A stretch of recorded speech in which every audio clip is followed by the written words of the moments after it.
भाई पैसे वाले हो उसका ये मतलब नहीं है कि तुम किसी की संवेदनाओं के साथ खेल सकते हो। संवेदनाओं के साथ खेलने का किसी को अधिकार नहीं है। मेरा विश्वास है अगर सरकार ने इस बार साथ नहीं दिया तो अगली बार सरकार भी नहीं मिलेगी। और मेरा महाराष्ट्र के लोगों से कहना है कि आपका आंदोलन आगे बढ़ेगा और धीरे धीरे पूरे भारत में ही वो आंदोलन फैलेगा।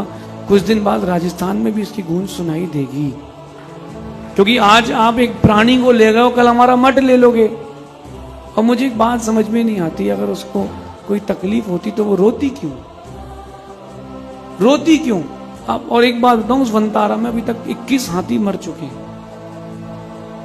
21 हाथी मर चुके हैं। जो जानवर होते हैं ना, वो कहीं माइग्रेट नहीं कर पाते। आप देखो कि वो बहुत सारे लोग कुत्ते के पिल्ले छोटी अवस्था में ले आते हैं, कहीं और छोड़ दो तो वो मर जाते हैं।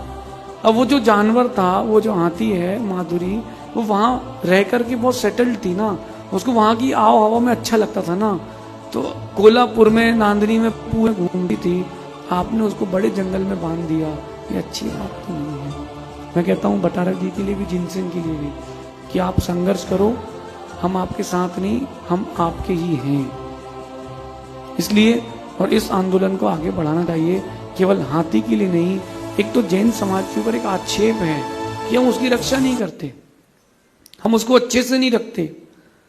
और मैं कहता हूं कि चाहे पेटा संस्था हो, चाहे पैसे वाले सेठ जी हो, चाहे हाई कोर्ट, सुप्रीम कोर्ट हो, और चाहे सरकार हो, न्यूज चैनल हो, सबसे कहना है कि अब बहुत तानाशाही हो गई।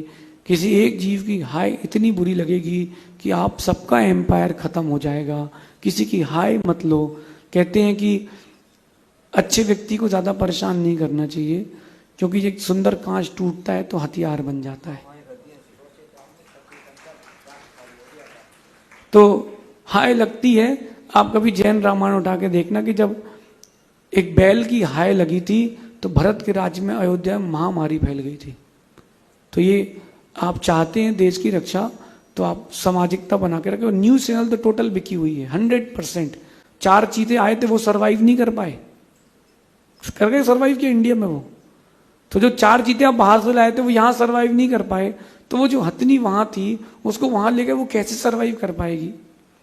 तो आप उस चीज को समझे। समझदार लोग होंगे तो इशारा समझ जाएंगे, नहीं तो ये आंदोलन बहुत बढ़ेगा। और मेरा जैन समाज से कहना है, अगर शांति से बात नहीं होती तो थोड़ा सा तेवर तो बदलना पड़ेंगे। हम अहिंसक हैं लेकिन कायर नहीं हैं, हम मौन हैं, हम गूंगे नहीं हैं। इस बात को समझा जाए, ऐसा समझिए।